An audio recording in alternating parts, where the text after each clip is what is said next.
Warga Residen 1 Jelupang sepakati perubahan ADART dan pemilihan Ketua RW baru.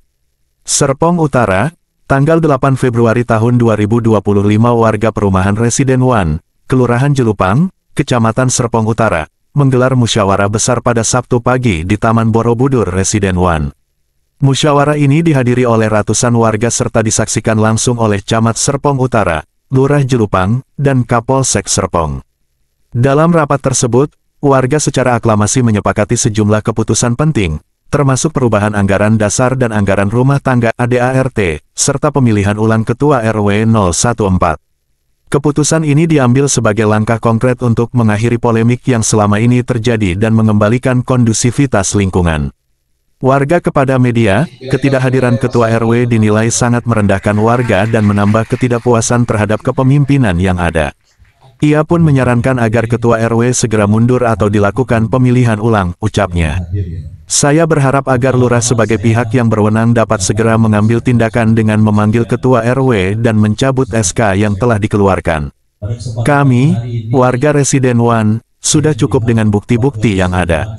Pemilihan ulang adalah langkah yang perlu diambil untuk memastikan transparansi dan kepercayaan warga kembali terjaga tutupnya. Adapun hasil kesepakatan yang didukung oleh 99% warga antara lain. Perubahan ADART. Pasal 17, keanggotaan perkumpulan terbuka seluas-luasnya bagi seluruh warga yang berdomisili atau bertempat tinggal di perumahan Residen 1 Serpong tanpa memandang suku, agama, ras, dan aliran. Pasal 20 ayat 2, Ketua Perkumpulan dipilih secara langsung oleh warga yang berdomisili atau bertempat tinggal di perumahan Residen 1 Serpong untuk masa kerja selama 5 tahun. Pernyataan mosi tidak percaya. Warga secara kolektif menandatangani mosi tidak percaya terhadap Ketua RW 014 dan sepakat untuk mencopotnya dari jabatan. Pemilihan ulang Ketua RW 014. Warga akan mengadakan pemilihan ulang Ketua RW 014 dengan sistem yang lebih transparan dan partisipatif. Keputusan ini diharapkan dapat memberikan penyegaran serta membawa lingkungan RW 014 ke arah yang lebih harmonis dan kondusif. Warga Residen 1 berharap perubahan ini dapat segera diimplementasikan demi kemajuan bersama. Ini ada sekitar 15 orang yang datang pada waktu itu. Ada beberapa pembahasan, ya. Cuma ini terlalu banyak.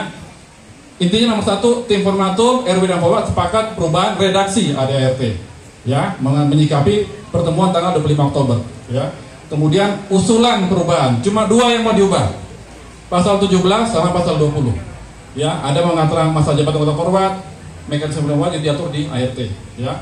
Kita sepakati rapat berikut tanggal 7, tanggal 12, kemudian kalau ada item lain dibahas, silakan diusulkan pada rapat berikutnya. Oke, lanjut. Kemudian kita ketemu tanggal 7. Nah, dalam meeting di sini, ini pesertanya pada waktu itu dari awal sudah ada pernyataan dari tim RW pada waktu itu.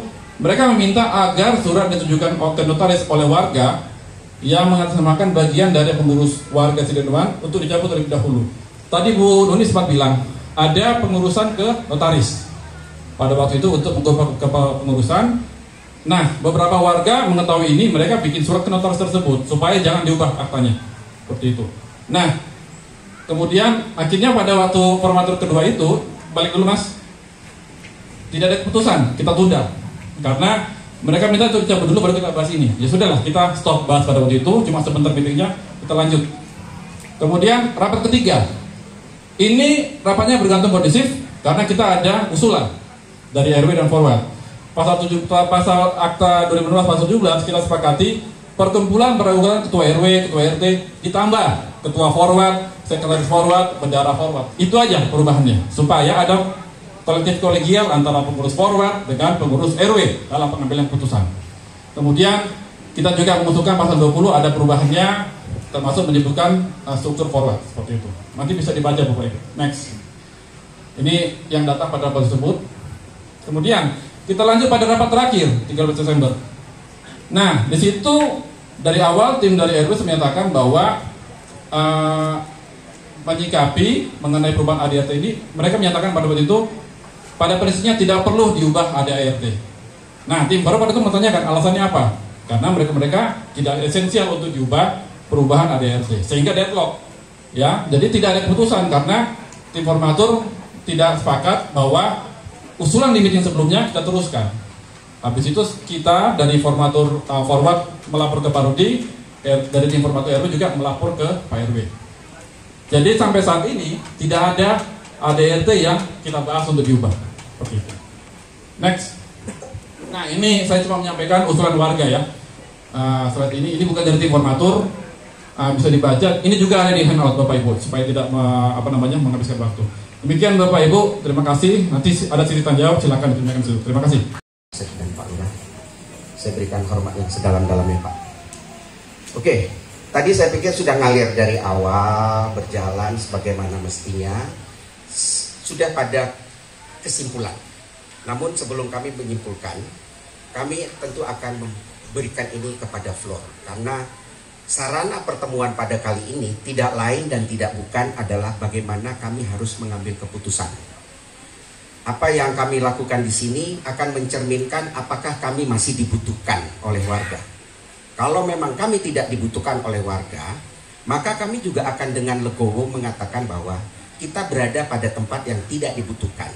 Jadi sebaiknya kita tidak bisa melakukan apa lagi.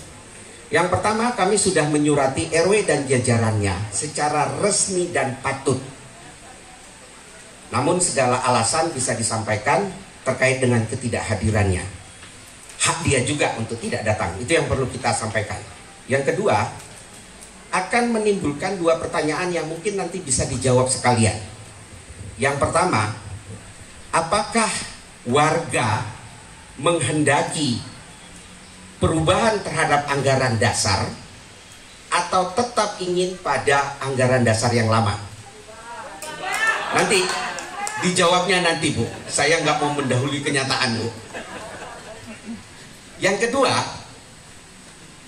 akibat konflik yang berjalan semakin lama pasti juga akan mempengaruhi pelayanan. Kita tahu rekening di blok. Ada beberapa warga yang punya opini, waduh kalau umpamanya ini masih berkelanjutan kita jangan bayar IPL dulu. Itu bisa sangat-sangat melumpuhkan dan akan menjadi suatu hal yang memberatkan bagi kita semua di sini. Pertanyaan kedua saya adalah, kunci utama dari satu-satunya yang bisa menyelesaikan masalah ini adalah ada pada jati diri Pak RW. Dan Pak RW jelas standing positionnya. Bahkan sampai terakhir kesepakatan pun tidak ditandatangani di depan hadapan Pak Lurah yang kami hormati semua di sini. Pertanyaan kedua saya adalah tidak berbeda dengan pertanyaan yang pertama tadi, apakah anggaran dasar ini perlu dirubah atau tidak. Yang kedua, apakah Pak RW perlu untuk kita ambil sikap secara legowo untuk dia mengundurkan diri demi menjaga stabilitas yang jauh lebih banyak.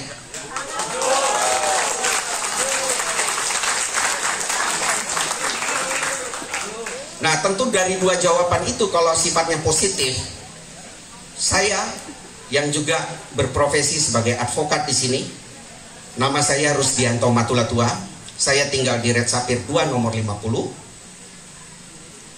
Kalaulah para hadirin dan hadirat di sini menghendaki bahwa ini harus mendapatkan suatu kepastian hukum, dan saya juga siap untuk melaksanakannya. Terima kasih, mungkin ada beberapa kesaksian dari lain yang bisa mendukung dari fakta-fakta ini. Terima kasih, Assalamualaikum warahmatullahi wabarakatuh.